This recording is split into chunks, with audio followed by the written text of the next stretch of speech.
And we're going to talk about the not-so Supreme Court. Who's heard of the Supreme Court? They've really come into focus these last couple of months. Is there anybody here who can name all 9 Supreme Court justices? I know their faces are here, so that should help. Is there anybody who can name them? Think you can? All right, I won't put anybody on the spot. I know a man who could.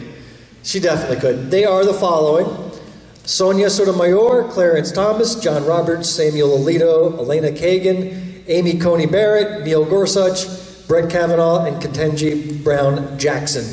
The newest one, the President Biden appointee, and she's knocking it out of the park in her first year. She's a force to be reckoned with for many decades to come.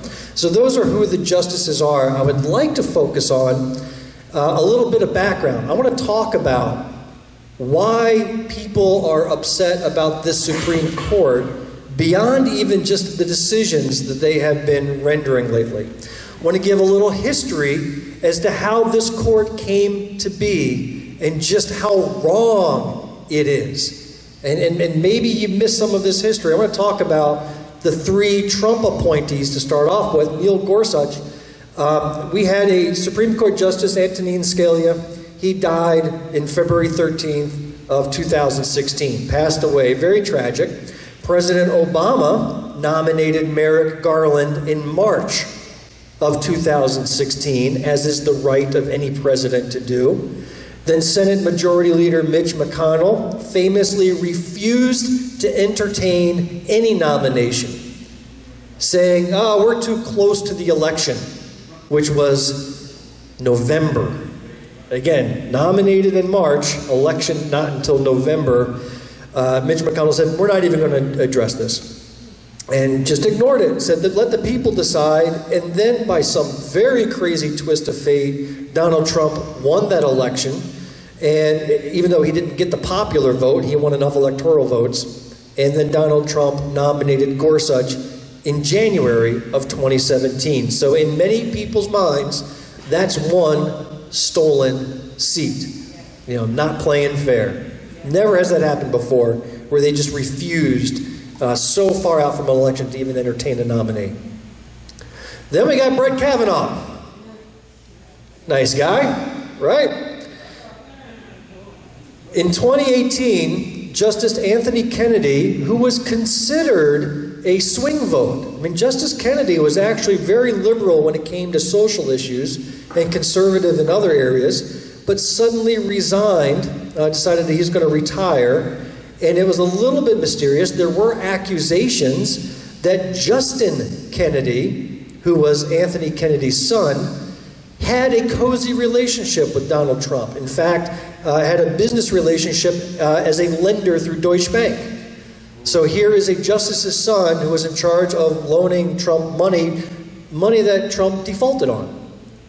So anyhow, there were accusations here that may have influenced Kennedy to resign. There was a book that was published that said the entire Trump family did a full court press to convince Justice Anthony Kennedy to resign, and resign he did. Resign he did. And then we had the hearings, and if anybody watched the hearings as they happened on C-SPAN, that was just an absolute public disgrace. There were very credible accusations raised, many witnesses wanting to come forth.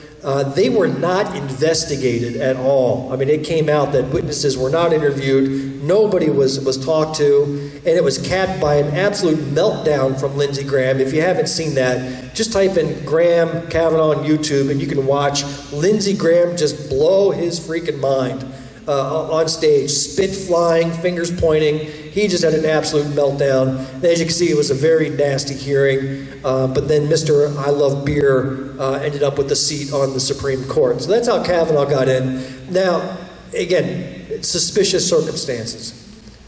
Then we've got Amy Coney Barrett. And this was probably one of the most tragic events in the history of our country, the passing of Justice Ruth Bader Ginsburg. Just under 2 months from the 2020 election, she passed. And the same damn guy who said, no, we need to let the people decide, we're too close to an election, back when Obama had nominated Merrick Garland, suddenly found the inspiration to rush through this nominee in less than 40 days. Less than 40 days. Days before the election, Amy Coney Barrett became a justice on the Supreme Court, a nominee, by the way, who was the least experienced nominee in 30 years. The previous record held by Clarence Thomas. So the Republicans are more about what your belief systems are, your prejudices are, rather than any actual qualifications or experience. She was a law professor. She served very little time actually judging cases and hearing testimony. She was a law professor. So Donald Trump, by just the worst ironic twist of fate, was able to get 3 nominees into the Supreme Court, all 3 under very suspect, or I would consider unfair, scenarios. But it wasn't just the 2 of them. The entire court, at least the conservative side, is plagued with ethics scandals.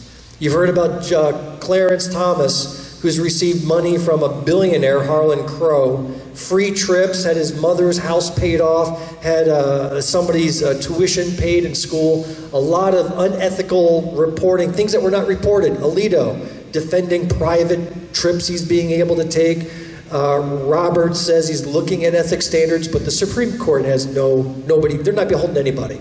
There's nothing that governs them. The same ethics that govern a clerk in any other position does not apply to the Supreme Court. And that, to me, right there is wrong. So we've got issues with the makeup of this court, and we call it an illegitimate court, and you get a little bit of understanding as to why people feel that way.